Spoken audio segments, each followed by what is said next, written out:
Praise the lord, హల్లెలూయా. మన ప్రభు అయిన యేసుక్రీస్తు నామములో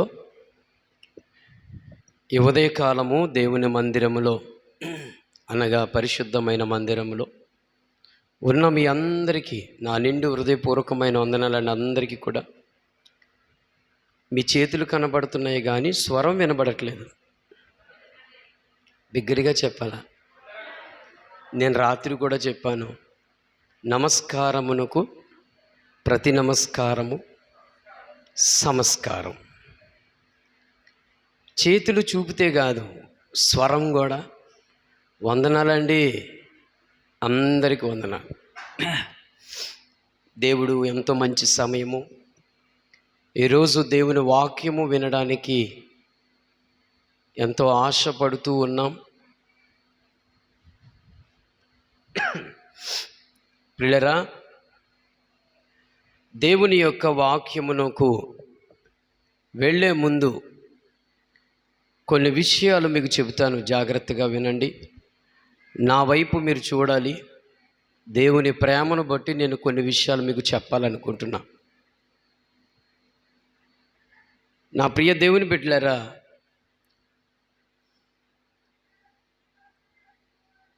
దేవుడు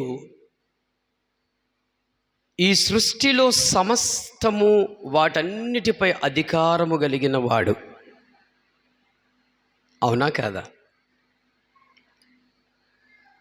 ఈ సృష్టిలో సమస్త యావదస్తు సమస్తము దేవుడు వశమై ఉన్నది. ఆకాశమా చెవియొగ్గు అని అంటే ఆకాశం ఆలకిస్తుంది.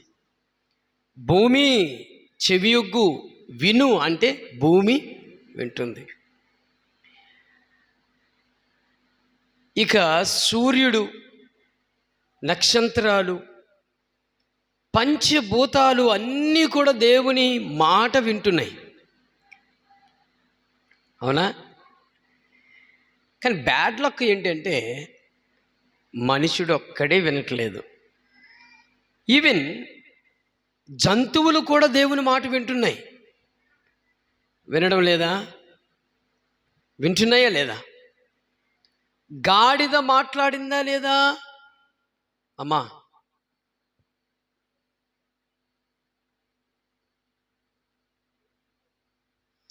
గాడిద మాట్లాడిందా లేదా?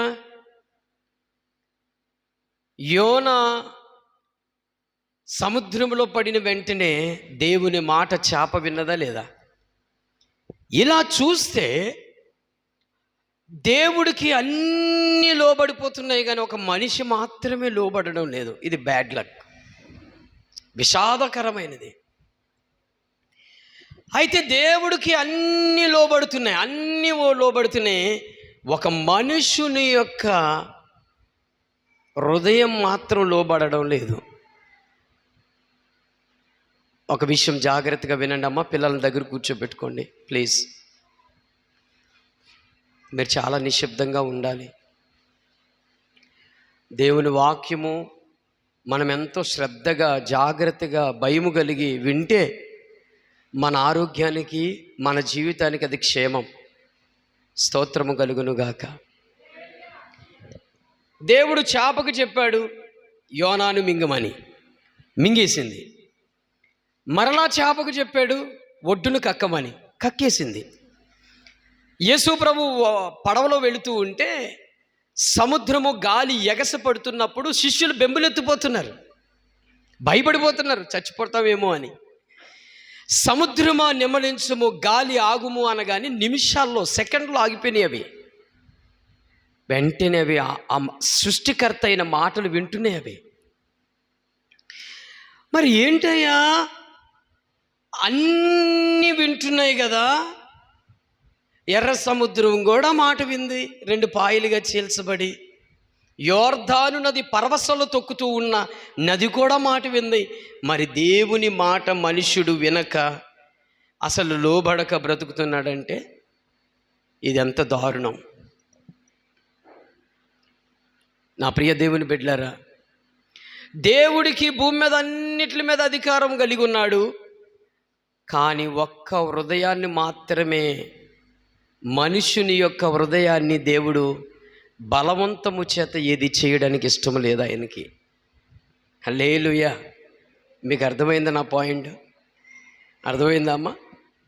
ఈ సృష్టిలో సమస్తము వాటిపై దేవుడికి అధికారం ఉంది, చెబితే అవి చేస్తున్నాయి. కానీ మనుషుడు చేయడం లేదు.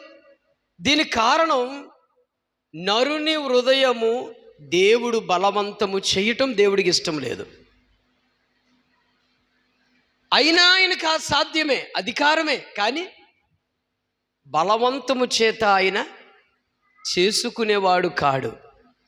బలవంతము చేత చేసుకునేది బలత్కారము, దౌర్జన్యం, అది ఒకలాంటి బానిసత్వం అని దేవుడికి అది అయిష్టం. నీ అంతటి నీ హృదయంతరంగంతో నీ ఇష్టానుసారంగా దేవుడి దగ్గరికి వస్తేనే ఆయనకి ఇష్టం. భారంగానో కష్టంతోనో ఇబ్బందిగానో ఏదో పోగొట్టుకుని మనకి అయిష్టంగా దేవుని మందిరానికి వస్తే, దేవుని దగ్గరికి వస్తే ఆయనకి ఇష్టం ఉండదు అసలు. ఆయనకి ఎంతసేపు ఆయనను ప్రేమించి ఆయన మాటలు వినడానికి ఆశతో, సంతృప్తిగా, తృప్తిగా అనే ఆశతో వచ్చిన వాళ్ళకి దేవుడికి చాలా ఇష్టం. ఈరోజు మిమ్మల్ని ఈ ప్రశ్న అడుగుతున్నాను. మీరు దేవుని సన్నిధికి దేవునిని ప్రేమించి దేవుని ఇష్టం కోరి వస్తున్నారా, లేక పాస్టర్ గారు ఏదో అంటాడను బలత్కారంగా, బాధగా, కష్టము చేత మీరు ఏదో పోగొట్టుకున్న వారిగా వస్తున్నారో నాకు తెలీదు. మీ అంతరంగ హృదయాలను మాత్రం దేవుడు మాత్రమే చూస్తున్నాడు. ఆమేన్. హల్లెలూయా. ప్రియులారా, దేవుడు హృదయాన్ని ఎప్పుడు కూడా బలత్కారంగా కోరుకోలేదండి. అలా కోరుకునేవాడే అయితే ఆదాము తప్పు చేయకపోదుడు. తప్పు చెయ్యనివ్వడు కూడా దేవుడు. ఇస్తాడా?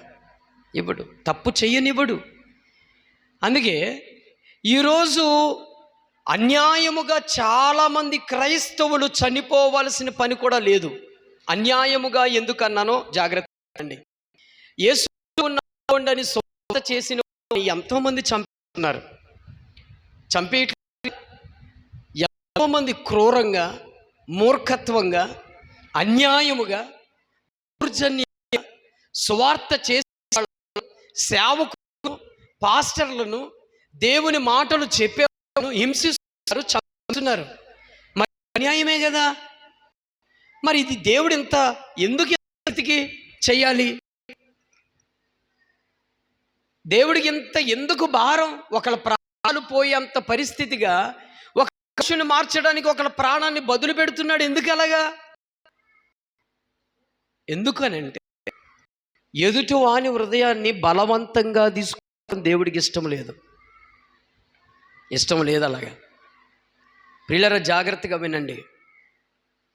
దేవుడు ఎంతసేపు నీ అంతట నీ మనస్సాక్షితో, నీ మంచి హృదయముతో, ఒకవేళ ఎలాంటి అయినా నీ ఇష్ట ప్రకారంగా దేవుడి దగ్గరికి వస్తే తప్ప ఆయన బలవంతంగా ఏది చేయడు ఎవరిని.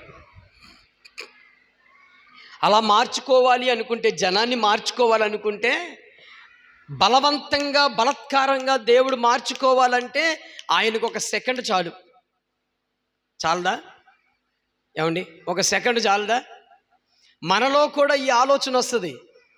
ఆయన సృష్టికర్త అయిన దేవుడు కదండి, ఆది సంభూతుడు కదా, ఈ జగత్తుకు పునాదికి మూలకారుడు కదా. ఒక మనుషులను మార్చుకోవడానికి ఎందుకు ఇంత బాధలు? ఇంతమంది పాస్టర్లు ఎందుకు? ఇన్ని వాక్యాలు చెప్పడం ఎందుకు? ఇన్ని కష్టమైన పరిస్థితులు ఎందుకండి? ఒకళ్ళ ప్రాణాలు తెగించి ప్రాణాలు పోగొట్టుకుని నానా హింసలు పడాల్సిన బాధలు ఎందుకు అసలు? ఆయన దేవుడే అయితే, జగత్ పునాదికి ఆయన ఆది సంభూతుడైతే, సృష్టికర్త అయితే మనుషుల హృదయాన్ని మార్చేసుకోవచ్చు కదా. లేకపోతే ఆయనే స్వయంగా కనబడి నేనే జీవము గల దేవుణ్ణి అని చెప్పుకోవచ్చు కదా. నా ప్రశ్నకి మీకు ఆన్సర్ దొరికిందా, దొరకలేదా? అర్థమైందా? జ్ఞానము గలవారు ఆలకించుదురుగాక, వివేకం గలవారు చక్కగా వెదుకుదురుగాక. ఆమెన్. నిద్రపోతులు మరింత భక్తిహీనులైపోదురు. ఆలకించేవాళ్ళు చక్కటి జ్ఞానవంతులవుదురు. జాగ్రత్తగా వినండి. మన శరీరము మన వశమై ఉంది, మన ఆలోచన మన వశమై ఉన్నాయి, మన హృదయం మన వశమై ఉంది. అవునా ప్రియులారా? దేవుడు ఎక్కడా కూడా మనుషులను బలత్కారముగా చెయ్యాలని ఆయనకు ఆలోచన లేదు. ఎంతసేపు ప్రేమగా గెలుచుకోవడానికే ఆయనకి ఇష్టమే తప్ప బలవంతంగా వచ్చింది ఏది కూడా స్థిరముగా నిలబడదని ఆయనకు తెలుసు. బలవంతంగా మీకు మా ఇంటికి మిమ్మల్ని అతిథిగా పిలిచాను అనుకోండి, అతిథిగా పిలిచాను, వింటున్నారా? బలవంతంగా మిమ్మల్ని అతిథిగా పిలిచాను. బలవంతంగా మీకు ఇష్టం లేని కూర, కాకరకాయ కూర వండి నేను మీకు బలవంతంగా పెట్టాను అనుకోండి, తినండి సార్, తినండి, అద్భుతమైన కాకరకాయ కూర తినండి, ఇష్టంగా తినండి అని ఎంత బలవంతం చేసినా ఆయనకి ఇష్టం లేదు అనుకో, అయ్యా నేను అంత ఇష్టపడను, అరే తిను, బలవంతంగా నేను ప్రోత్సహించి తినిపించాను అనుకోండి, అది లోన్ డైజెషన్ జరుగుద్దా? అసలు లోనికి వెళ్తుందా? వెళ్ళినా నోటి మీద ఉన్న చేదుని బట్టి మరలా వామిటింగ్ బయట తిరిగి వస్తుంది. అది అరుగుదల జరగదు. దేవుడికి కూడా ఒక మనిషి హృదయాన్ని బలవంతంగా వశము చేసుకోవటం ఆయనకి ఇష్టం లేదు. ఆయన ఎంతసేపు ప్రేమగా ఒక వ్యక్తిని మలచుకోవడమే ఆయనకి ఇష్టం. నీ అంతట నువ్వు గ్రహించుకుని ఏది సత్యము అని తెలుసుకుని రావడం ఆయనకి ఇష్టం. అలాగుండే వాళ్ళకి ఆయన మార్గాలు చూపుతాడు. అలా ఆలోచించే వాళ్ళకి ఆయన ప్రత్యక్షత పరుచుకుంటాడు. అందుకే ఇశ్రాయేలు ప్రజలతో ఏమంటాడో తెలుసా? నా తండ్రి చిత్తము లేకుండా ఎవడునూ నా యొద్దకు రాలేడు. నా తండ్రి ఆకర్షణ ఎవని మీద వెయ్యబడుతుందో ఉంచబడుతుందో వాడే నా యొద్దకు వస్తాడని చెప్తాడు యేసయ్య. నా ప్రియులరా, ఈరోజు యేసయ్య మందిరములోకి, మనము దేవుని మందిరములోకి వచ్చాము అంటే మన మీద దేవునికి ప్రణాళిక, ఆయన చిత్తము, ఆయన ఉద్దేశము ఉంది కాబట్టే ఈరోజు దేవుని మందిరములోకి వచ్చున్నాం. కాబట్టి దేవుణ్ణి గట్టిగా స్తోత్రముతో మహిమపరచుదుము. హల్లెలూయా. అయితే ప్రియుల హృదయం ఎటువంటిది? ఈ హృదయాన్ని కొరకు ఒకసారి ఈరోజు దేవుని ఉద్దేశం ఏమిటంటే, హృదయం దాంట్లో అసలు ఇది ఏస్తుంది. జాగ్రత్తగా వినాలి నా మాటలు. అమ్మ వింటున్నా? వినాలి జాగ్రత్తగా. హృదయం అంటే ఇది ఏమిటి? అసలు ఇది ఏమిటి? ఇందులో ఏమి ఉంటాయి? ఆ వ్యక్తి ఉంటారు. అసలు దీనివల్ల వచ్చే నష్టం ఏంటి? ఇవన్నీ రోజు దేవుడు మనతో మాట్లాడబోతున్నాడు. స్తోత్రము. చెబుతున్నారా? జాగ్రత్తగా చెప్పండి. మీకు ఇంకోసారి గుర్తు చేస్తున్నాను, జాగ్రత్తగా గమనించాలి. మీరు అనాలోచనగా దేవుడికి వినద్దు. నేను ఎంతో సిద్ధపాటుతో ప్రార్థనాపూర్వకంగా ఈ వాక్య ఉపదేశాన్ని మీకు వివరించడానికి ఆశపడుతున్నా. ఆలోచన ఒక్కసారి గట్టిగా స్తోత్రం చెప్పండి. నీ వాక్యమే నన్ను బ్రతికించెను బాధలలో. చెప్పాలా? నీ వాక్యమే నన్ను బ్రతికించెను బాధలలో నెమ్మదినిచ్చెను. కృపాశక్తి దయాశక్తి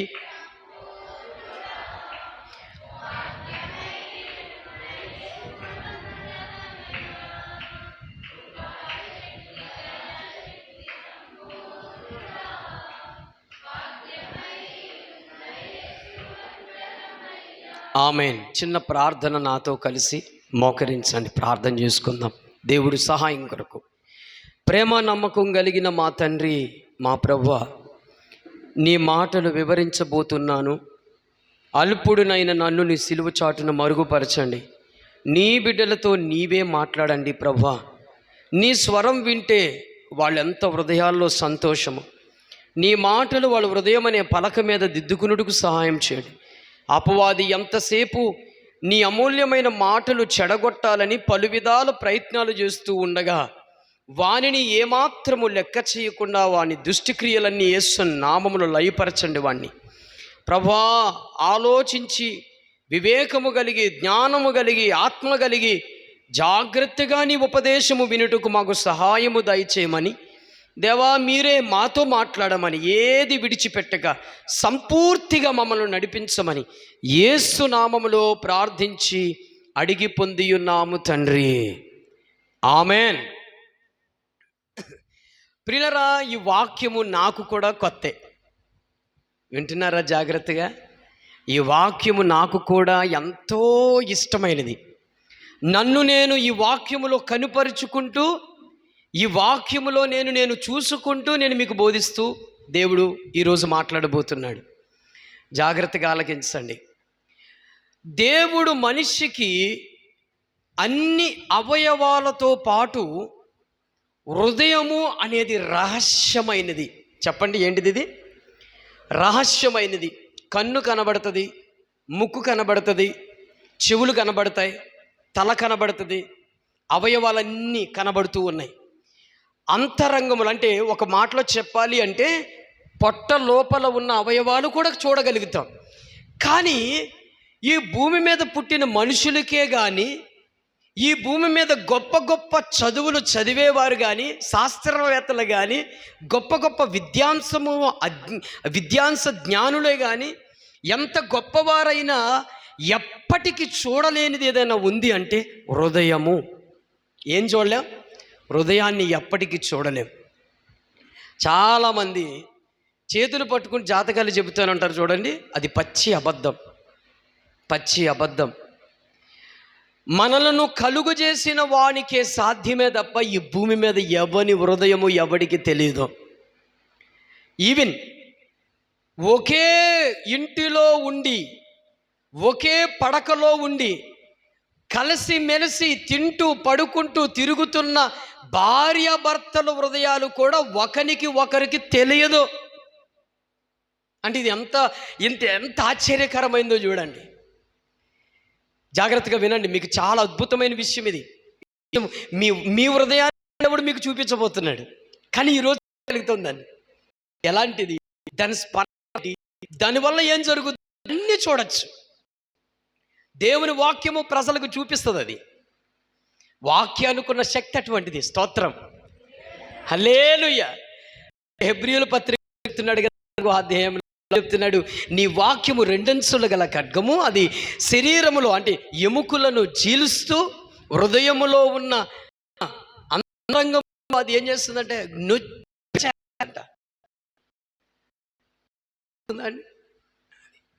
చాలా మంది వాళ్ళు ఒక మాట అంటారు. ఏమంటారు తెలుసు?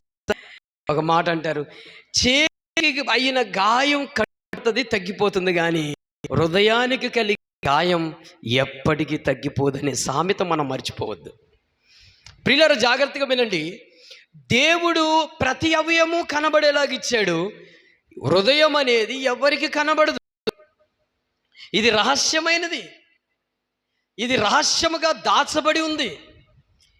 దీని ఆలోచనలు, దీని యొక్క తలంపులు ఎవరికి తెలుసు అంటే ఇద్దరికే తెలుసు. ఇద్దరికే. ఎవరికి?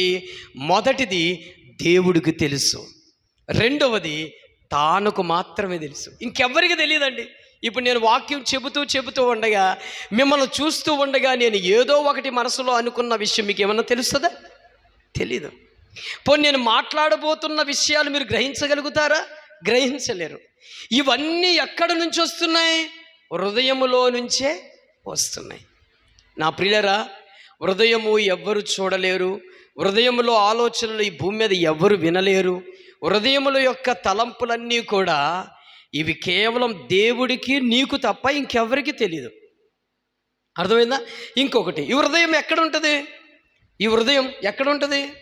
చాలామంది ఇదిగో ఇక్కడ ఉంటుంది అంటారు, ఇక్కడ ఉంటుంది అంటారు కదా, ఇక్కడ ఉంటుంది అంటారు. హృదయం అనేది గుండెకాయలో ఉంటుంది అంటారు. గుండెకాయలో ఏముంటుంది? బ్లడ్ ఉంటుంది తప్ప మాంసం ఉంటుంది. బ్లడ్, మాంసం ఉంటుంది.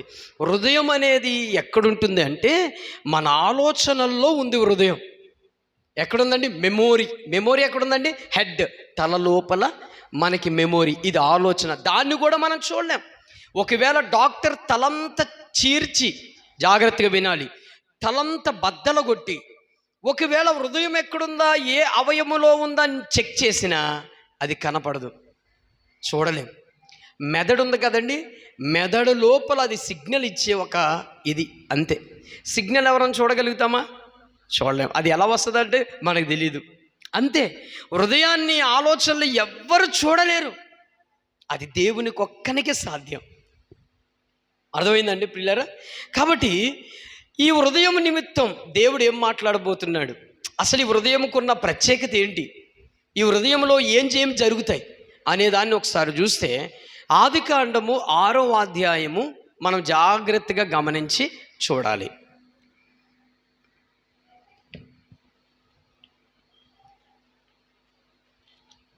ఆదికాండము 6వ అధ్యాయము 5వ వచనం చదవండమ్మా. నరుల చెడుతనము భూమి మీద గొప్పదనియు, వారి హృదయము యొక్క తలంపులలోని ఊహంతయు ఎల్లప్పుడూ కేవలము చెడ్డదనియు యెహోవా చూశాడు. ఆగండి, అక్కడ అండర్లైన్ చేసుకోండి. హృదయము యొక్క తలంపులోని ఊహంతయు ఎల్లప్పుడూ చెడ్డదేనంట. ఇప్పుడు ఈ హృదయంలో ఏం పుడుతుందమ్మా? ఈ హృదయంలో ఏం పుడుతున్నాయి చెప్పండి. ఈ హృదయంలో ఏం పుడుతున్నాయి? ఏం పుడుతున్నాయి చెప్పండి, మాట్లాడాలి. ఊహలు పుడుతున్నాయి. ఊహలు, ఇంకా తలంపులు. అక్కడ అన్నాడు కదా, తలంపులు, ఊహలు, అవునా? ఇవి పుడుతున్నాయి. అయితే ఇక్కడ గమనించండి, ఒకే హృదయములో నుంచి ఎన్ని బయటకు వస్తున్నాయో జాగ్రత్తగా విందాం. అర్థమైందా? హృదయము యొక్క తలంపులు, ఊహలన్నీ ఎల్లప్పుడూ చెడ్డదని సర్టిఫికెట్ ఇచ్చేస్తున్నాడు దేవుడు. కొంతమంది ఇబ్బందిగా వింటున్నారు అనుకుంటున్నాను, నేను భారంగా వింటున్నట్టు అనిపిస్తుంది నాకు. దేవుడు ఆ విషయం గుర్తు చేస్తున్నాడు. వాక్యం పనిచేస్తుందా మీ హృదయాల్లో?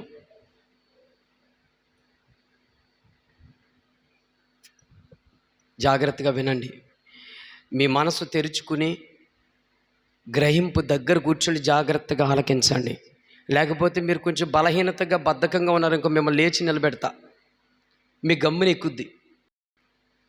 అమ్మా కూర్చుని సౌకర్యంగా కాబట్టి కొంచెం మీద ఎక్కదు వాక్. అది లేచి నిలబడి కొంచెం దృష్టి కరెక్ట్గా ఉంటుంది, వెళ్ళిపోద్ది హృదయంలోకి. దయచేసి ప్రేమగా చెప్తున్నా, జాగ్రత్తగా వినండి. దేవుని వాక్ చాలా భయంతో వినాలి మనం. ఓకే, ఇప్పుడు దేవుడు దీనికి ఏమని సర్టిఫికెట్ ఇచ్చాడంటే, ఏమని చెప్పాడు ఆయన?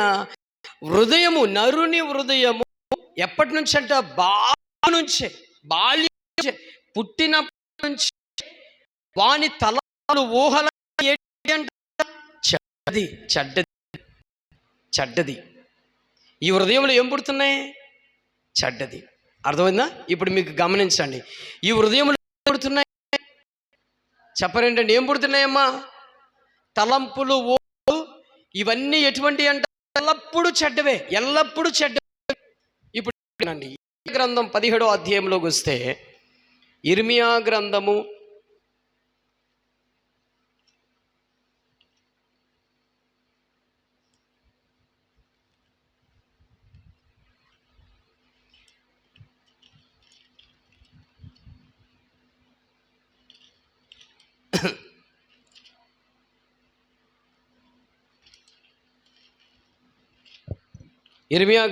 17వ అధ్యాయము 9వ వచనం చదవండి అమ్మా.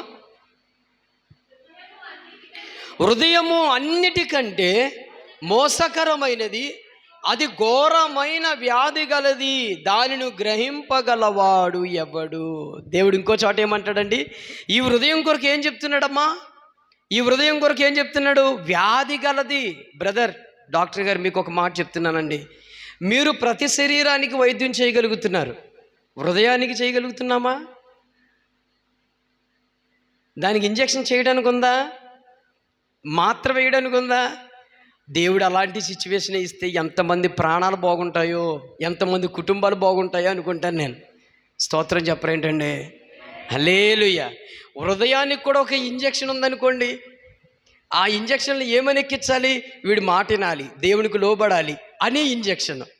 అన్న ఫీవర్కి ఇంజెక్షను, దగ్గుకు ఒక ఇంజెక్షను, కాళ్ళు నొప్పి పెయిన్ కిల్లరు, యాంటీబయాటిక్, ఇలా ఇంజెక్షన్ పేర్లు ఉన్నాయి కదా. ఏ బలహీనతకు తగినట్టుగా మెడిసిన్ ఉంది. అలాగే హృదయానికి కూడా వీడు మంచి మాట వినాలి, వీడు దేవుని యందు భయభక్తులు కలిగి ఉండాలి, బాగా వాక్యం చదువుకోవాలి, దేవుని స్తుతించాలి, తన ఇంటి వారిని ప్రేమించాలి, ఇరుగు పొరుగు వారిని ప్రేమించాలి, భయభక్తులు కలిగి ఉండాలి, మందు తాగకూడదు, పేకాట ఆడకూడదు, చెడు వ్యసనాలు ఉండకూడదు. ఇలాంటి ఇంజక్షన్లు కానీ ఉంటే మీ హాస్పిటల్ చిన్న షెడ్ కాదన్నా. అలా కానీ భూమి మీద దేవుడు ఎన్ని ఇస్తే ఇంకా తిరిగేలేదు. అన్నతో పాటు మేము కూడా జాయిన్ అయిపోదాం. స్తోత్రం కలుగును గాక. శరీర అవయవాలు అనే వ్యాధికి దేవుడు మెడిసిన్ పెట్టాడు. అయితే హృదయాన్ని అనే వ్యాధికి మెడిసిన్ లేదు. కానీ ఆ మెడిసిన్ దేవుడు మాత్రమే ఇవ్వగలుగుతాడు. స్తోత్రము కలుగును గాక. ఇది ఎటువంటిదంట? ఘోరమైన వ్యాధి గలది. అంటే నా ఉద్దేశం ఏంటో తెలుసా? కరోనా కంటే భయంకరమైన వ్యాధి గలదని అర్థం. కరోనా ఒక్కడనే చంపుకుని పోద్ది. ఈ హృదయంలో వచ్చే వ్యాధి అందరిని చంపుతుంది. గ్రహించిన వాళ్ళకి స్తోత్రం, దేవునికి మహిమ కలుగును గాక. కరోనా అనే వ్యాధి ఒక వ్యక్తినే చంపేసుకుంటుంది, తీసుకెళ్ళిపోతుంది. ఈ హృదయంలో ఉన్న వ్యాధి అనేక మందిని అంటిస్తుంది, కాల్చేస్తుంది, చంపేస్తుంది. ఒకరిని కాదు, ఈ హృదయం బతుకున్నంత వరకు ఎదుటోళ్ళని చంపుతానే ఉంటుంది. అవునా కదా? ఇప్పుడు ఈ మధ్యన ఇజ్రాయేలు దేశంలో యుద్ధాలు జరుగుతున్నాయా? ఇజ్రాయేలుకి మధ్య ఇరాన్కు ఇప్పుడు మధ్య జరుగుతున్నాయి గొడవలు. దానికి కొంత పాలస్తీను లేకపోతే కొన్ని దేశాలు కూడా, రష్యా అనే దేశం కూడా వాళ్ళకి గుమ్మక్కైని. అంటే ఇప్పుడు గమనించండి, అసలు ఇక్కడ అమాయకులు ఎవరంటే ఆ దేశ ప్రజలు, ఈ దేశ ప్రజలు. అహంకారము, కోపము, ద్వేషం, పగ, అధికారాలు ఎవరిలో ఉన్నాయి? ఆ దేశ అధ్యక్షుల్లో ఉన్నాయి. అధ్యక్షుల్లో ఉన్నబట్టే యుద్ధాలు జరుగుతున్నాయి. బాధపడిన వాళ్ళు, నలిగిన వాళ్ళు ఎవరండి? ఎవరు చనిపోతారు? ఎవరు శ్రమలు ఎదుర్కొంటారు? సామాన్య ప్రజలు. అసలు ఈ పరిస్థితులు ఉన్నాయ్యా అంటే హృదయం నుంచి వస్తున్న పరిస్థితులు బట్టి ఇప్పుడు ఈ ఘోరమైన వ్యాధిలో నుంచి అనేక దేశాలను తగలబెట్టేస్తున్నాయి. చేతులతో చేసే పాపం ఒకటే, కళ్ళతో చేసిన పాపం ఒకటైతే, కాళ్ళతో చేసే పాపం ఒకటైతే, శరీర అవయవాలతో చేసిన పాపాలు ఒకటైతే, అన్నిటికంటే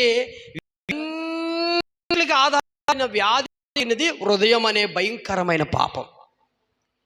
ఈ హృదయం అనే వ్యాధిలో నుంచే మన శరీరాన్ని, ఈ హృదయం వ్యాధి నుంచే మన దేహము తగ్గుతుంది. శరీరం ఈ అనే వ్యాధి నుంచే ఇతరులను నానా విధాలకు వ్యవస్థ చేస్తుంది. మీకు ఉదాహరణ చెప్తాను, ఇప్పుడు మీకు బాగా అర్థం అవ్వాలి, జాగ్రత్తగా వినాలి. ఇక్కడ దేవుడు ఏమంటాడు? హృదయం అనే ఘోరమైన వ్యాధి గలది అంటాడు. వ్యాధి గలది, పైగా అది మోసమైనది అంటాడు. ఏమైందంట? మోసమైనది. మరొక చోట యేసు ప్రభు వారు ఏమని చెప్తాడు ఈ హృదయం కొరకు? ఒక్కసారి మార్కు సువార్త 7వ అధ్యాయంలోకి వెళ్తే,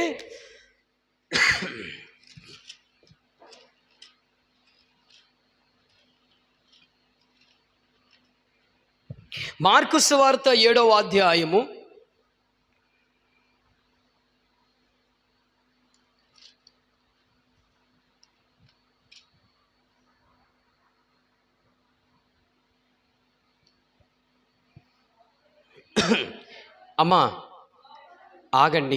21 నుంచి చదవండి.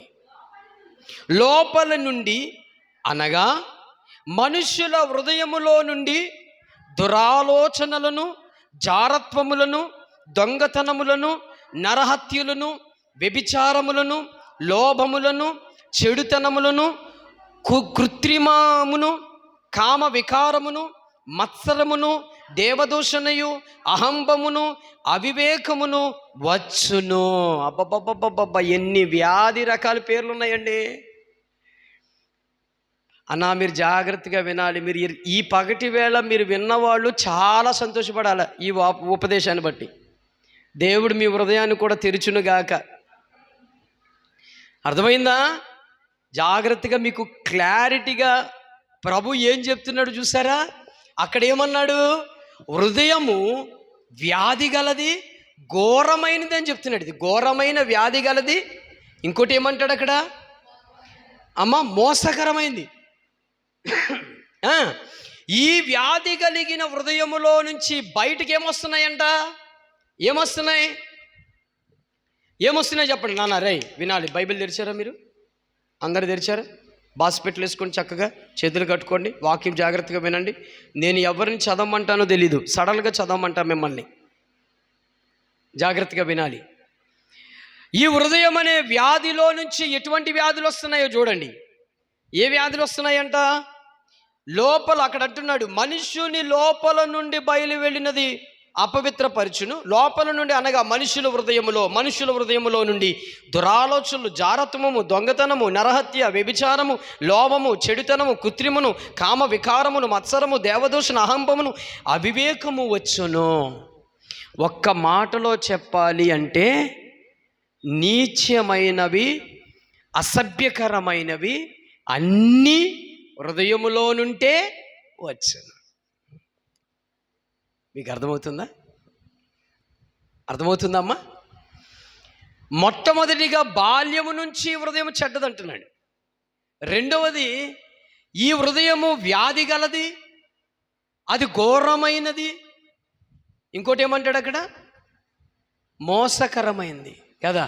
ఇప్పుడు ఏమంటాడు? ఈ హృదయములో నుంచి ఏం బయటకు వస్తున్నాయంట? ఏమొస్తున్నాయి బయటికి? ఏమొస్తున్నాయి? దురాలోచనలు. జాగ్రత్తగా వివరిస్తున్నాను వినండి. దురాలోచనలు అంటే ఏంటి? దురాలోచనలు అంటే ఏమిటి? ఒకరిని పాడు చేయాలనే ఆలోచన, ఒకరిని చంపాలనే ఆలోచన, ఒకరిని ముంచేయాలనే ఆలోచన, ఒకరిని ఏదో ఒకటి చేయాలనే ఆలోచన, దురాలోచన. కాతురత అంటే వ్యభిచారము, కోపము, ద్వేషము, అసూయ, పగ, అహంకారం, అభావం, ఘోరం, ఇవన్నీ ఎక్కడి నుంచి వస్తున్నాయి? హృదయములో. నీకు మాట చెప్తున్నా, చేతులకి చెప్పండి, చేతులకి ఏమి తెలియదు, కళ్ళకి ఏమి తెలియదు, ముక్కుకి ఏమి తెలీదు, చెవులకి ఏమి తెలియదు, కాళ్ళకి ఏమి తెలీదు. పనిచేస్తుంది ఏంటిది? అన్నిట్లో ఉంటుంది ఏంటి? హృదయం. ఇప్పుడు పాస్టర్ గారు అనుకో, బోయాజ్ అని ఉన్నాడు,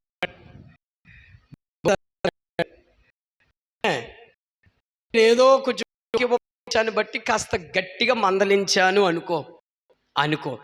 ఇప్పుడు ఈ హృదయంలో, ఎవరి హృదయంలో? బోయాజ్ అన్న హృదయంలో ఒకటి స్టార్ట్ అవుద్ది.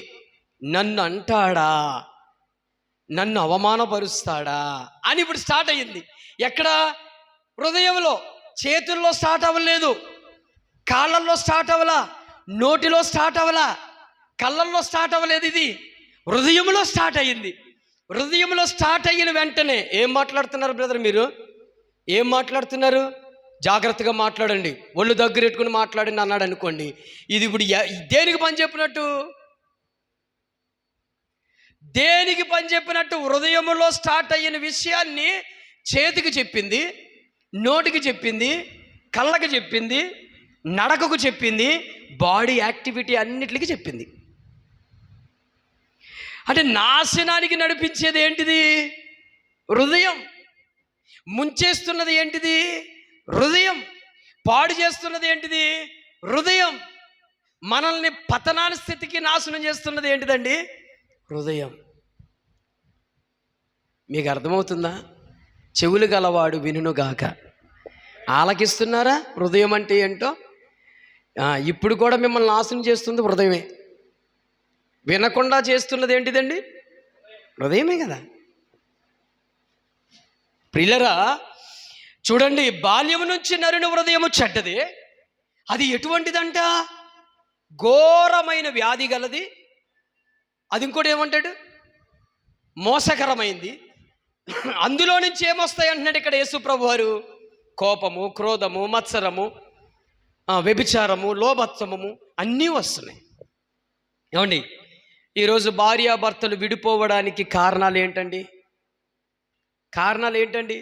చాలామంది టీ గడు గొడవండి, భోజనం గడు గొడవండి, సంసారంలో గొడవండి, ఇవి అనుకుంటాం.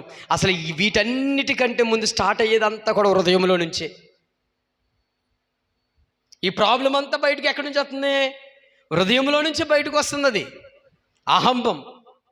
నాకేంటి, నీకైతే ఏంటి, అంతే. ఈ రెండు పెరిగిపోయి, ఈ హృదయాలు పెరిగిపోయి, హృదయాల్లో వ్యాధి పెరిగిపోయి, మంచాన పడిపోయేంత బలహీనతలకు వస్తే ఇక ఏంటి పరిస్థితి? మంచానికి పడిపోయేంత బలహీనత అంటే ఒకరికొకరు విడిపోయి, కొట్లాట అయిపోయి, మనస్పార్థాలు తెచ్చేసుకొని దూరం అయిపోయే పరిస్థితి. ప్రియులారా, ఏంటి మరి దీని పరిస్థితి? ఏం చేద్దాం? ఈ హృదయం ఇలా ఉంటే భయమేస్తుంది కదా.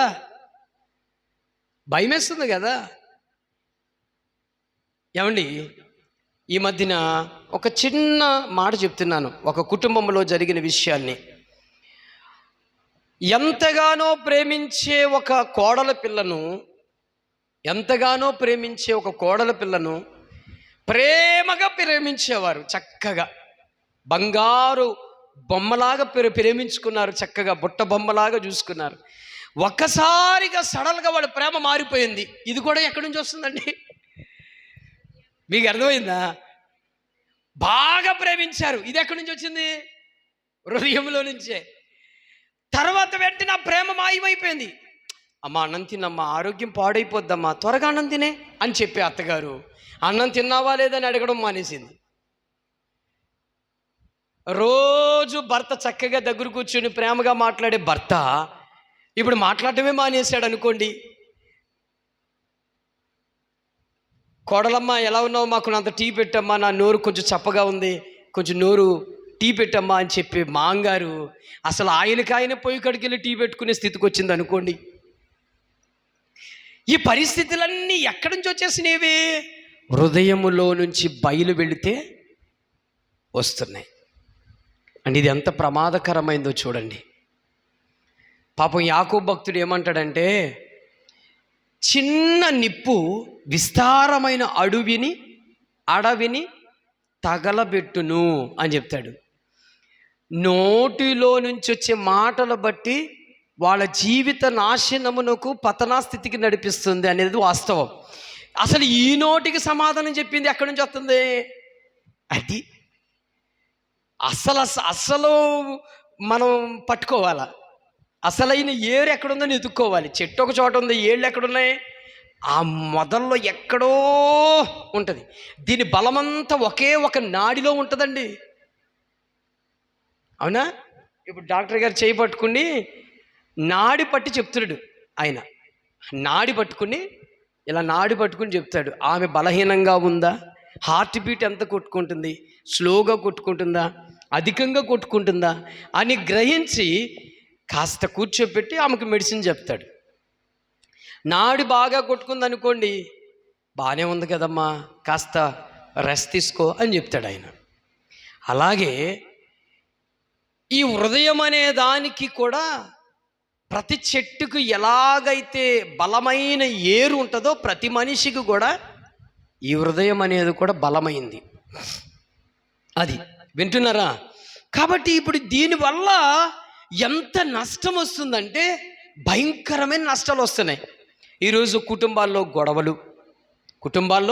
గొడవలు, అనేక మంది మధ్యన సమస్యలు, ఎంతోమంది మధ్యన విరోధాలు, రాజ్యాలు కొట్టుకునే పరిస్థితి వచ్చేస్తున్నాయి. ఎక్కడి నుంచి వస్తున్నాయి అంటే యేసు ప్రభు వారు చెప్తారు చూడండి, మత్తయి సువార్త 12వ అధ్యాయము. ఎక్కడి నుంచి వస్తున్నాయి ఇవి?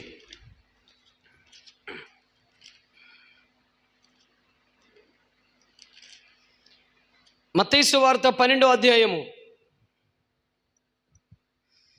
34 4 చదవమ్మా.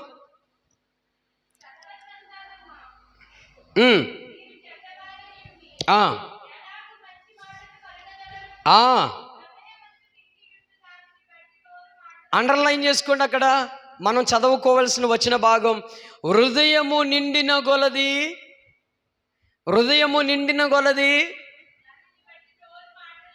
హృదయము నిండిన కొలది అన్నా ఏంటంట, హృదయములో మాటలు నిండిపోతే నోరు మాట్లాడేస్తుంది. మీకు అర్థమైందమ్మా? ఇప్పుడు గమ్ముని గొడవల్లో ఎవరైనా గొడవలు పెట్టుకుంటున్నారనుకోండి, అయ్యయ్యో అంతటి మాట అనేసేవేంటయ్యా, అమ్మా అంత మాటలు అనేస్తున్నావు అంటే ఆమె అనట్లేదు, హృదయంలో నిండిపోతున్నాయి అవి. ఆయన అంటలా, హృదయములో ఆ మాటలు నిండిపోతున్నాయి కాబట్టి నోరు మాట్లాడేస్తుంది. హృదయములో నిండకపోయినప్పుడు, నిండక ముందేమో అసలు నోట్లో నుంచి మాటలు వచ్చేవి కాదు. ఇప్పుడు సమస్య పెరిగింది, హృదయంలో కోపం పెరిగిపోయింది, హృదయంలో అహంకారం పెరిగిపోయింది. ఇప్పుడు నోరు మాట్లాడేద్ది. ఏం నువ్వు చేసేది అది అంటే, ఒక బింది నిండిపోయిన తర్వాత నీరు అంచుల మట్టు నుంచి ఎలా కారుతుందో, హృదయంలో మాటలు నిండిపోతే నోరు మాట్లాడేస్తుంది. యేసు ప్రభు వారు ఏమన్నారంటే, అక్కడున్న ఇశ్రాయేలు ప్రజలు యేసు ప్రభువుని ఎదురిస్తున్నారు. నువ్వు దేవదూషణ చేసువాడు అని మాకు తెలుసు, నువ్వు ఎలాంటోడువో మాకు తెలుసు, నువ్వేంటో మాకు తెలుసు, నువ్వు చెప్పేదేంటి, నువ్వేం చేసేది అని అంటే, సర్ప సంతానమా, మీరు చెడ్డవారయ్యుండి మంచి మాటలు ఎలా మాట్లాడతారు? హృదయం నిండిన కొలది నోరు మాట్లాడుతుంది. హృదయం నిండిపోతే, ఇప్పుడు చెప్పండి, హృదయములో నిండిపోయి ఉన్న మాటలన్నీ నిండిపోతే మనం ఏదైనా మాట్లాడతాం. ప్రేమతో నిండిపోయింది అనుకోండి, ప్రేమ మాటలు బయటకు వచ్చేస్తాయి. కోపం, ద్వేషం, పగ, ప్రతీకారాలతో నిండిపోయింది అనుకోండి ఈ హృదయం, ఇప్పుడు చెప్పాలి ఎలాంటి మాటలు మాట్లాడతామో అదుపు కొదుపు ఉండదు ఇంకా ఈ మాటలకి. నా ప్రియులారా, జాగ్రత్తగా వినాలి. హృదయము భయంకరమైన వ్యాధి గలది. దీని సంగతి ఏంటి? ఇప్పుడు ఇది పెద్ద భారం అయిపోయింది మనకి. ఇప్పుడు దీనికి ఒక మంచి మెడిసిన్ ఇవ్వాలి. ఈ మధ్యన ఒక తల్లి ఏడుంది మన చర్చికి వచ్చి, ఒక తల్లి, ఎందుకు ఏడున్నావమ్మా ఇంతలాగానంటే, మా ఆయన భయంకరమైన తాగుడు తాగుతున్నాడండి, భయంకరంగా తాగుతున్నాడు. తాగేం చేస్తున్నాడు, ఇంటికి పట్టించుకుంటలేదు, పిల్లలు ఏమయ్యారు, భార్య ఏమైంది, అసలు ఏమాత్రము కొంచెం కూడా బాధ్యత లేకుండా ఎక్కడ మట్టి అక్కడ హీనుడిగా తిరుగుతుందండి. నాకు బాధకి తట్టగా ఏడుస్తున్నాను. చూడండి, ఈ మందు తాగాలి, సుఖపడాలి అనే ఆలోచన ఎక్కడ వచ్చింది? హృదయంలో నుంచి వచ్చాడు. ఏం చేస్తుందమ్మా ఈ వ్యాధాన్ని? ఏం చేస్తుంది? హృదయంలో నుంచి వచ్చే వ్యాధాన్ని ఏం చేస్తుంది? పాడు చేస్తుందా? వాడిని భక్తిహీనుడిగా చేసింది, అవమానం చేసింది, అల్లరిపాలు చేసింది, కుటుంబానికి దూరం చేసింది, పిల్లలకి దూరం చేసింది, గొడవ తీసుకొచ్చింది, కోపం తీసుకొచ్చింది, సమస్యలు తీసుకొచ్చింది, సంపాదన లేదు. అంటే ఒక్క వ్యాధికి ఎన్ని పరిస్థితులు చూడండి ఇక్కడ.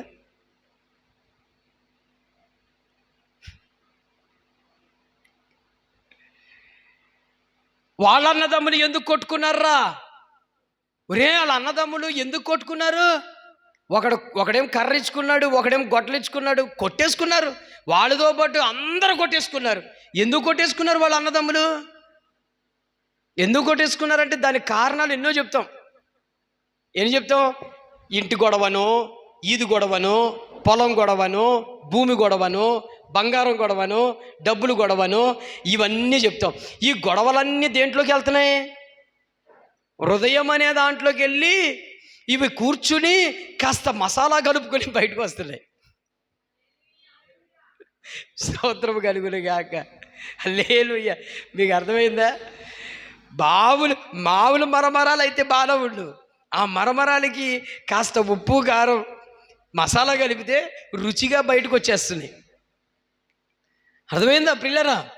ఇప్పుడు చూడండి, చాలామంది కుటుంబాల్లో నెమ్మది లేని పరిస్థితి ఉంది అంటే దీనంతటికి కారణం హృదయం అనే వ్యాధి.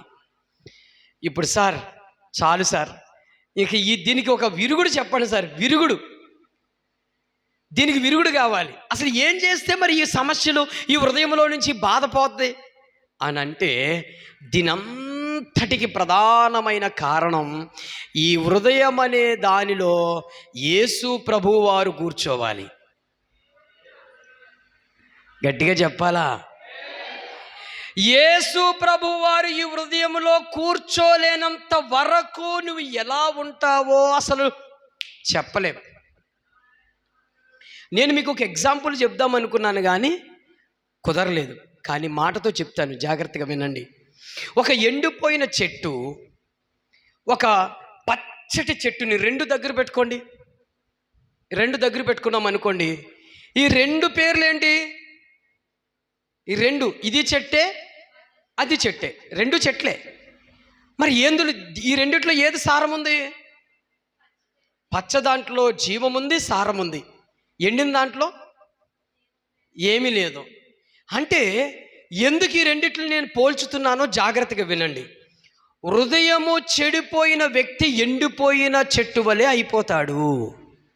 హృదయములో చెడ్డతనం, చెడ్డ ఆలోచనలు, చెడు తలంపులు, చెడు ప్రవర్తన, చెడు మనస్తత్వం, చెడుగా ఆలోచించే స్వభావం, ఇవన్నీ ఎవరికైతే ఉంటాయో ఎండిపోయిన మొక్కతో సమానం ఆ వ్యక్తి.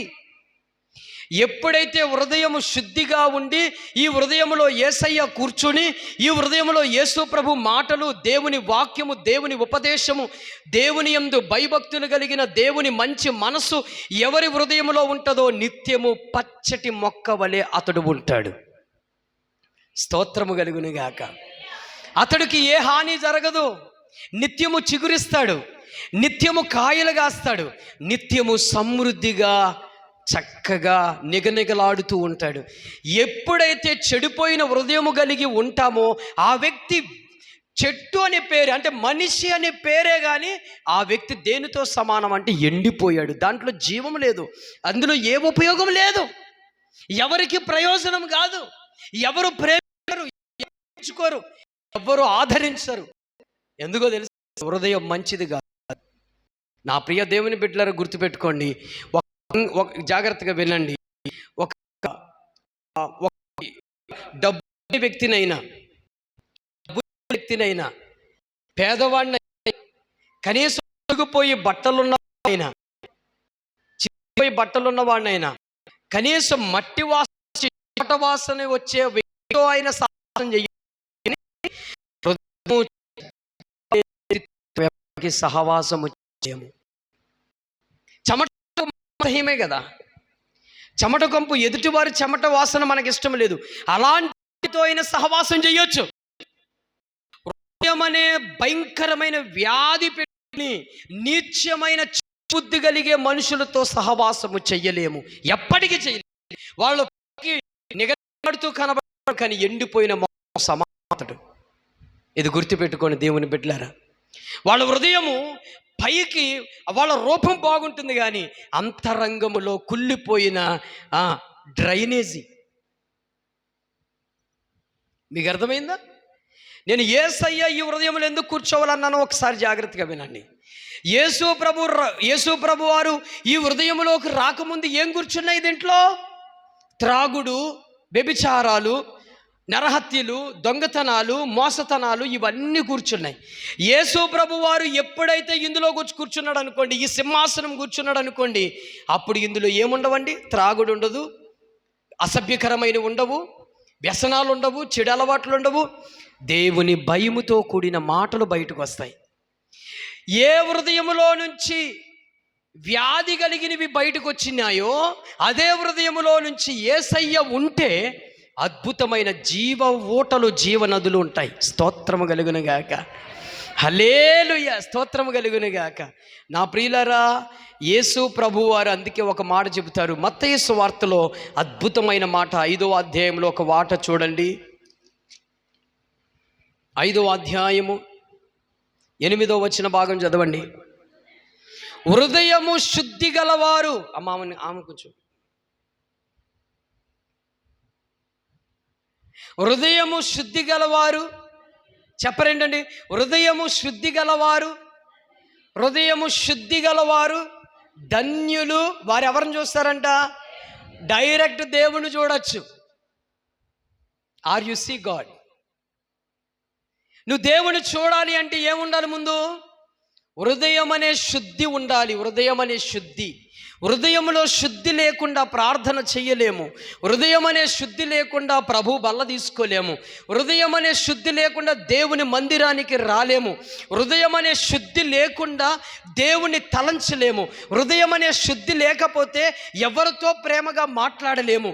హృదయం అనే శుద్ధి లేకపోతే నీ జీవితమే ఒక దారికి వెళ్ళదు. అందుకే అంటాడు ఆయన, హృదయము శుద్ధి గలవారు ధన్యులు. వారు ఎవరు చూస్తారంట? మనుషులను చూడడం కదా, ఏకంగా దేవుణ్ణి చూడగలుగుతాం. హృదయం శుద్ధిగా ఉండాలి.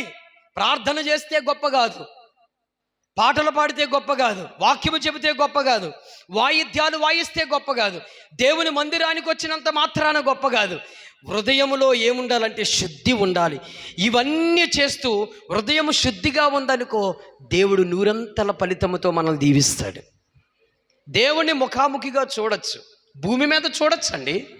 దేవుని దర్శనాలు చూడొచ్చు, దేవుని యొక్క కళలు చూడొచ్చు, దేవుని యొక్క ప్రవచనాలు చూడొచ్చు, దేవుని దేవదూతల స్వరూపాలు చూడొచ్చు. మనం చూడలేదా?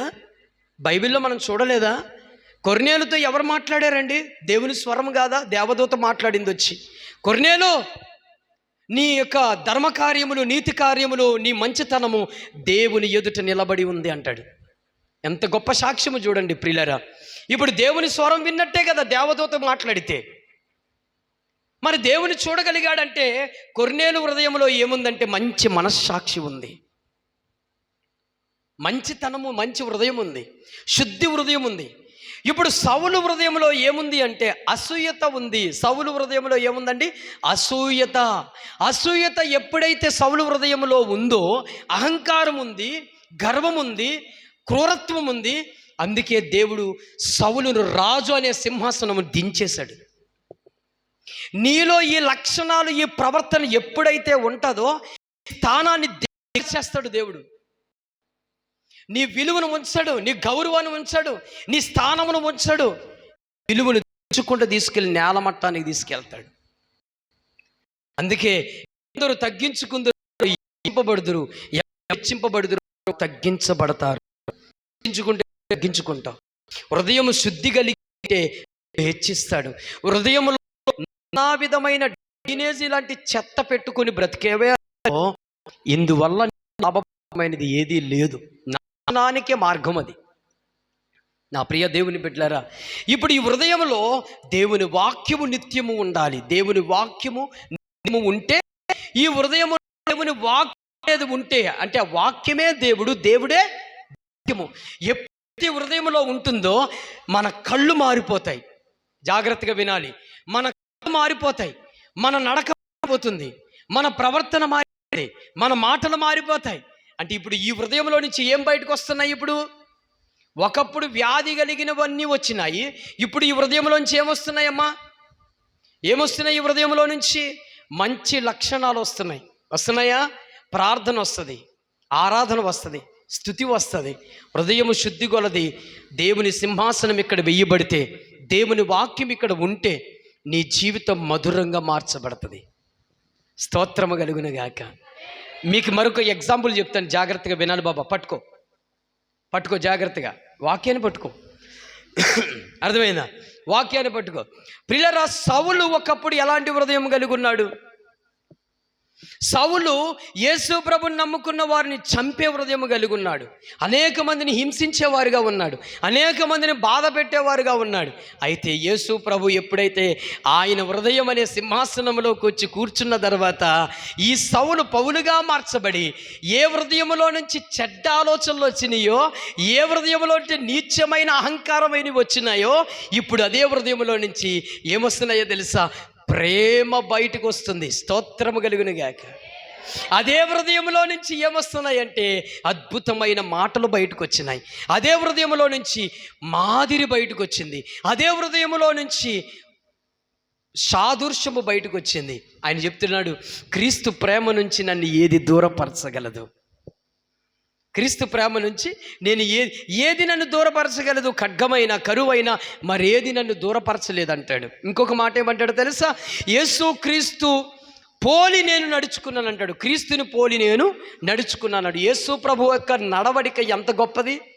అలాంటి నడక నడిచే స్థితికి వచ్చాడంటే మార్పుదల ఎక్కడ జరిగింది? చేతుల్లో జరిగిందా? కాళ్ళల్లో జరిగిందా? అవయవాల్లో జరిగినాయా? ఎక్కడ జరిగిందండి? హృదయములో జరిగింది. నేను ఎప్పుడు చెప్తున్నాను ఇదే. మన ఇంట్లో ఏదో తేడా వస్తుందని అంటారు కొంతమంది. మన ఇంట్లో ఏమొస్తుందండి? తేడా వస్తుంది. కాబట్టి అర్జెంటుగా మనం సిద్ధాంతుని పిలిచేయాలి.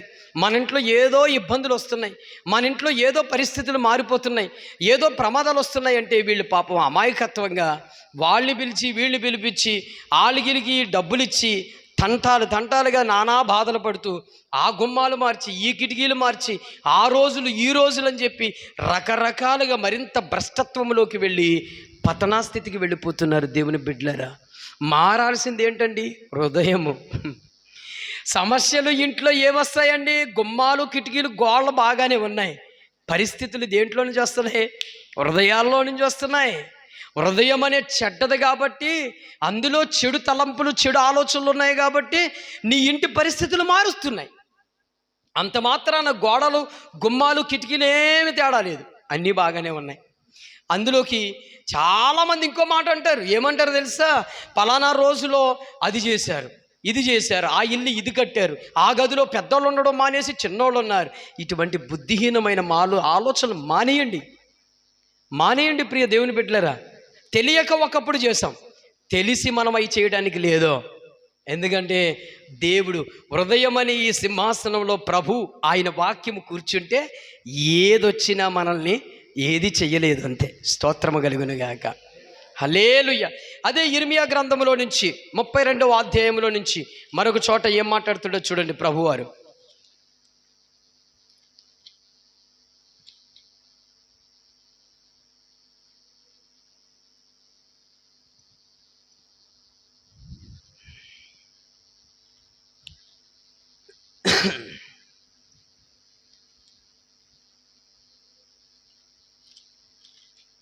చూడండి ఆ మాట చూడండి. ఇర్మియా గ్రంథము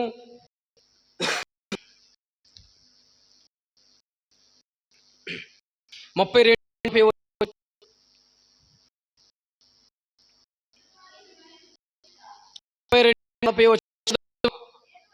నేను వారికి మేలు చేయుట మానకుండునట్టు నిత్య నిబంధన వారితో వారు నన్ను విడువనట్టు వారి హృదయములో ఎడల భయములను పుట్టించెదను.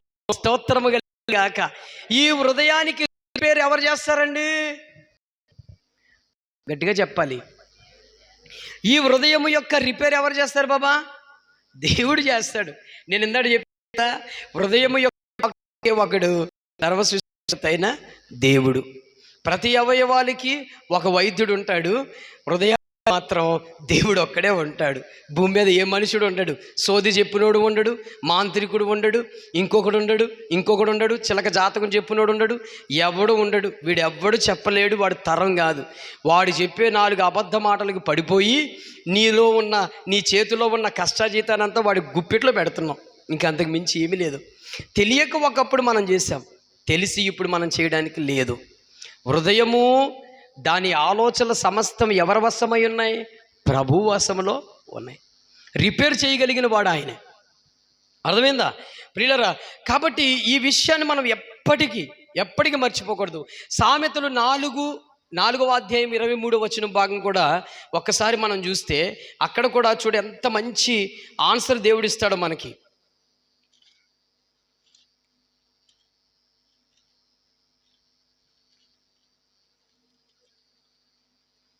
చదవండి 23వ వచనం. నీ హృదయములో నుండి జీవధారలు బయలుదేరును కాబట్టి అన్నిటికంటే ముఖ్యముగా నీ హృదయమును భద్రముగా కాపాడుకునుము అంటాడు. ప్రొటెక్షన్.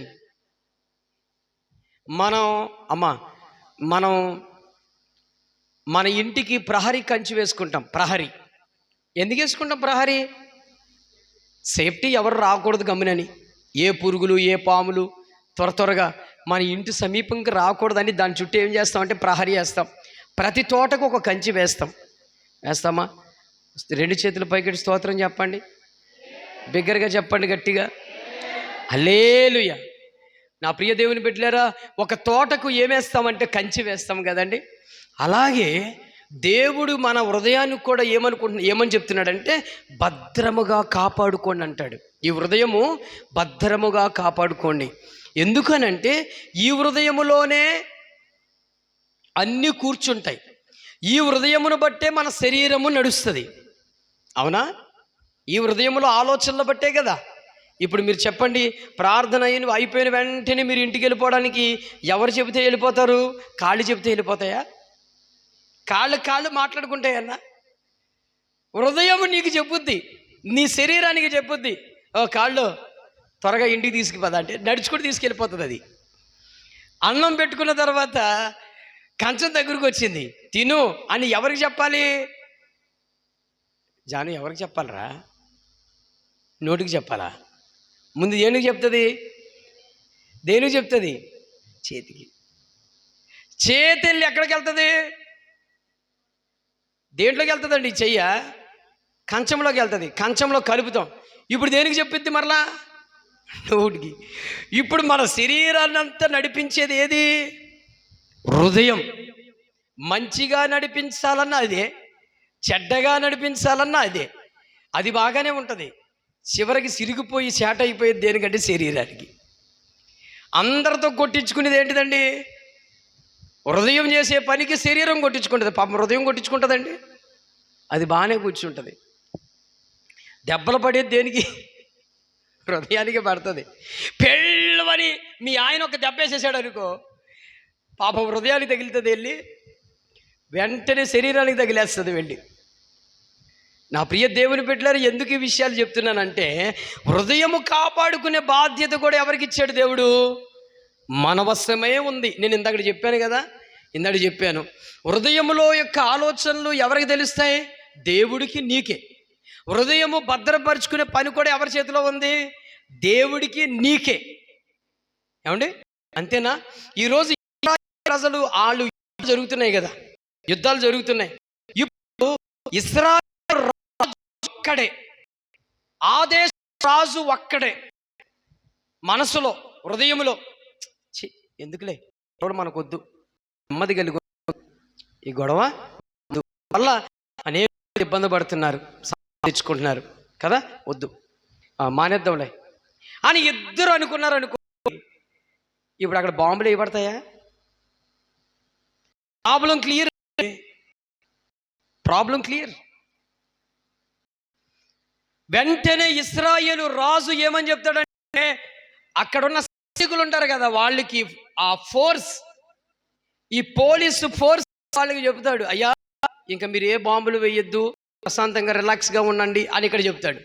అక్కడున్న రాజుకి చెప్తాడు, బాంబులు వేసుకునేది ఎవరో? ఏది లేదండి, రిలాక్స్ వచ్చేసిందండి. అంటే హృదయము లోపరుచుకుని దాన్ని జాగ్రత్త పరుచుకునే వశము కూడా ఎవరి చేతిలో ఉందంటే మన చేతిలోనే ఉంది. నేను నీ మీద కోపంగా మాట్లాడి నిన్ను అసభ్యపరుచుకోవాలన్నా నా వశమే, నిన్ను ప్రేమించాలన్నా నా వశమే. మీకు అర్థమవట్లేదా? అర్థమవుతుందా అండి? బొయోజన్ అంటే నాకు చాలా ఇష్టం అండి, చాలా ప్రేమ అండి అని ప్రేమించేది కూడా నా వశమే. అసభ్యకరంగా తిట్టి అవమానపరిచి నిందలు మోసేలాగా మాట్లాడే ఆ వశము కూడా నా వశమే. అవునా? ఇంకొకరి వశము లేదు, ఇది ఇంకొకరి వశము లేదు. చెప్పడం వరకే వాళ్ళు వంతు, కానీ నీ చిత్తమే ఉంది అందులో. అర్థమైందా? దీంట్లో ఎంటర్ అవ్వాల్సిన వాళ్ళు ఎవరన్నా ఉన్నారండి? దేవుడు మాత్రమే ఎంటర్ అవుతాడు, అంతే. మరలా మనకంటే ఎక్కువ వశము చేయగలిగిన వాడు దేవుడు. అందుకే అంటున్నాడు, ఇందాక ఏమన్నాడు ఇర్మియాలో, నేను వాళ్ళకి నా యందు భయభక్తులు కలిగినట్లు ఏమంటున్నాడు, ఆయన వారి హృదయమును నూతనంగా పుట్టిస్తాడంట. అలాగే ప్రియులారా చూడండి, ఎంత గొప్ప విషయము, ఎంత గొప్ప విషయము. ఎఫెసీయులకు రాసిన పత్రిక 3వ అధ్యాయము 15వ వచన భాగం కూడా ఒకసారి త్వరగా తీయండి, నేను ముగిస్తున్నాను త్వరగా. ఎఫెసీయులకు రాసిన పత్రిక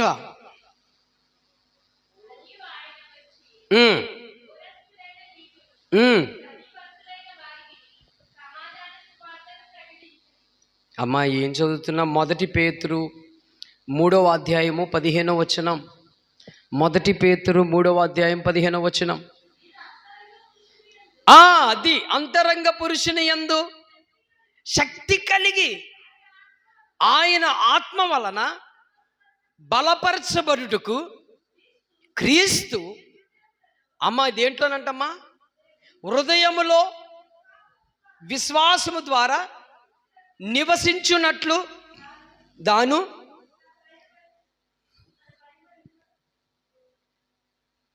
చేపల కూర ఎక్కువ తింటే మరి నాలుగు మడతడిపోద్దమ్మా. తన మహిమ ఐశ్వర్యము చొప్పున ఆగండి అమ్మా, ఇక్కడ ఏమంటాడు? అసలు పై వచ్చిన భాగంలో మనం సరిగా అర్థం చేసుకుంటే క్రీస్తును హృదయం అనే దాంట్లో స్థిరపరుచుకుని, అక్కడ ఏమనుందమ్మా చదవండి, ప్రతిష్ఠించుకుని.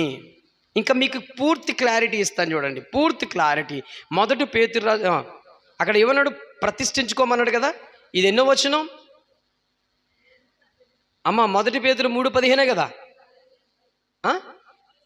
ఇప్పుడు ఏం చేశారు? ఎఫెసీయులు 3:15 అంతేనా? అందులోనే. అలాగే 1 పేతురు 3:15 కూడా చూడండి. 1 పేతురు 3:15 అమ్మా, నిర్మలమైన మనస్సాక్షి కలిగిన వారై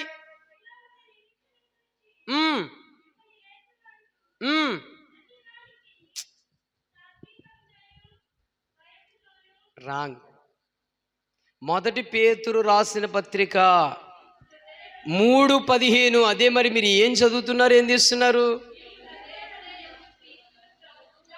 ఆగండి. మీ హృదయం అనే దేంట్లోనంట? హృదయమునందు దేన్ని ప్రతిష్ఠించాలంటాడమ్మా?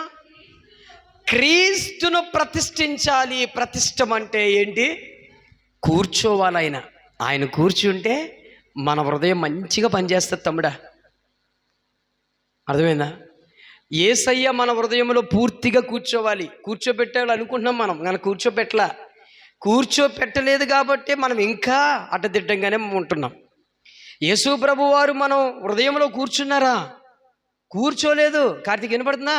కూర్చుంటే మనం చక్కగా ప్రవర్తిస్తాం, చక్కగా మాట వింటాం, చక్కగా లోబడతాం. ఏ బాబు, ఏనాయనా వినపడుతుందా?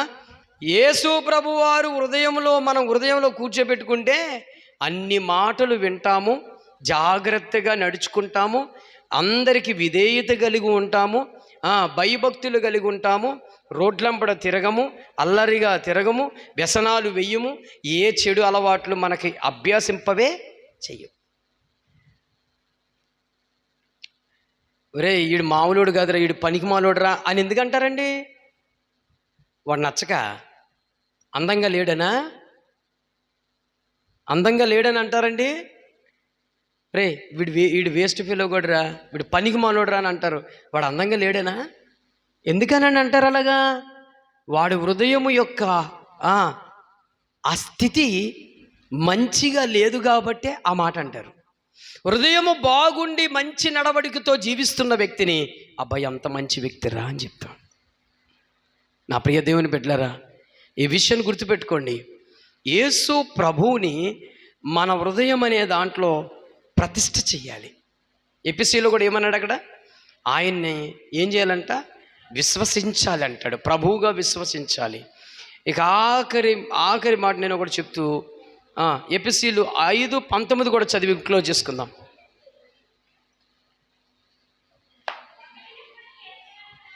అమ్మా, ఒకనికి ఒకడు కీర్తనలతోనూ సంగీతములతోనూ ఆత్మ సంబంధమైన పాటలతోనూ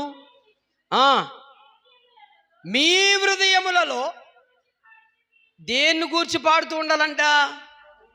ఇప్పుడు నేను అంత చెప్పినవన్నీ వచనాలు దేని కొరకు? ముందు వ్యాధి కోసం చెప్పాను, ఇప్పుడు మెడిసిన్ చెప్పాను. అర్థమైందమ్మా మీకు? ముందు హృదయం యొక్క వ్యాధి ఎటువంటిది, అది ఏం చేస్తుందో చెప్పాను. ఆ వ్యాధి పోవాలన్నా, ఆ హృదయం స్థితి మారాలి అంటే రెండో విధంగా ఏం చెప్పుకొచ్చాను? యేసు ప్రభు వారి దాంట్లో ఉండాలి, యేసు ప్రభు మాటలు ఉండాలి, వాక్యం ఉండాలి, ప్రార్థన ఉండాలి, స్తుతి ఉండాలి, దేవుని భయభక్తులు కలిగి ఉండాలి. ఆ హృదయం ఎప్పుడైతే కలిగి ఉంటుందో మన దేహము అద్భుతంగా నడుస్తుంది. మన దేహమును ప్రేమించేవారు ఉంటారు, మనల్ని ప్రేమించేవారు, ఆదరించేవారు, మనల్ని ఎంతో ఇది చేసేవాళ్ళు ఉంటారు. ఈ హృదయము సరిలేకపోతే నిర్జీవమైన ఈ జీవితం నిష్ప్రయోజనం. చెప్పండి. మన హృదయము సరిలేకపోతే నిర్జీవమైన ఈ శరీరము, ఈ ఆత్మ, ఈ దేహము నిర్జీవం.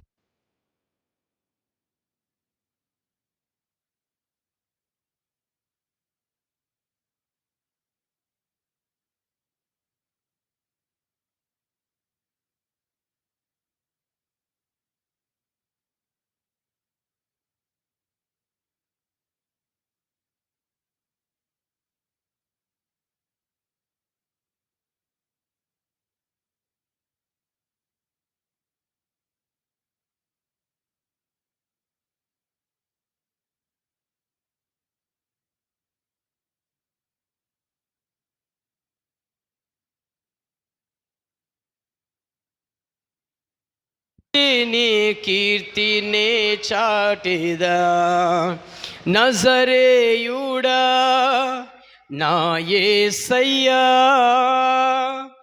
దేవునికి స్తోత్రము కలుగును గాక. నా ప్రియులరా, జాగ్రత్తగా మీరు గమనించండి. దేవుని వాక్యము చేత దేవుని యందు భయభక్తులు కలిగి జీవిస్తే మనం ఎప్పటికీ హృదయము శుద్ధి గలవారుగా ఉంటాం. దేవుని ముఖాముఖిగా చూడొచ్చు, అందరితో సమాధానంగా ఉండొచ్చు, అందరితో ఐకమత్యంగా బ్రతకచ్చు. కాబట్టి ఈ మాటలు జాగ్రత్తగా మీరు ఆలకించి మరలా ఇంటికి వెళ్ళే కూడా తలబోసుకుని మీ హృదయంలో స్థిరపరుచుకొని నిత్యము ప్రభు వైపు యథార్థమైన మనసుతో మీరు బ్రతికి జీవించాలని ఈ సేవకునిగా ఆశపడుతున్నాను.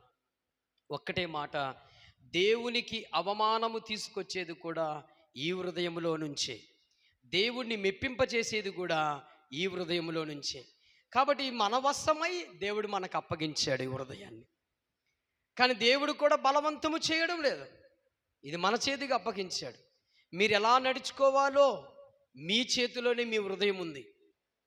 ప్రేమగా నడుచుకుంటే మీ చేతిలోనే, కోపంగా నడుచుకుంటే మీ చేతిలోనే, బాధకరంగా నడుచుకున్నా మీ చేతిలోనే, నాశనానికి వెళ్ళాలన్నా మీ చేతిలోనే, మంచిగా జీవించాలన్నా మీ చేతిలోనే.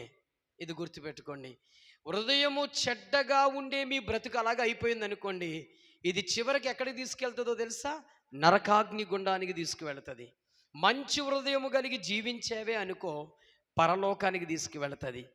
ఒకే హృదయము రెండు మార్గాలు చూపిస్తుంది.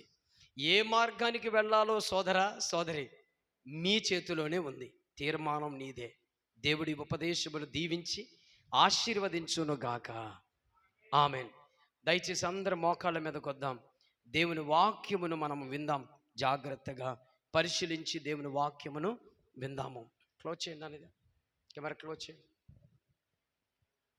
దయచేసి అందరం కూడా మోకాళ్ళ మీదకి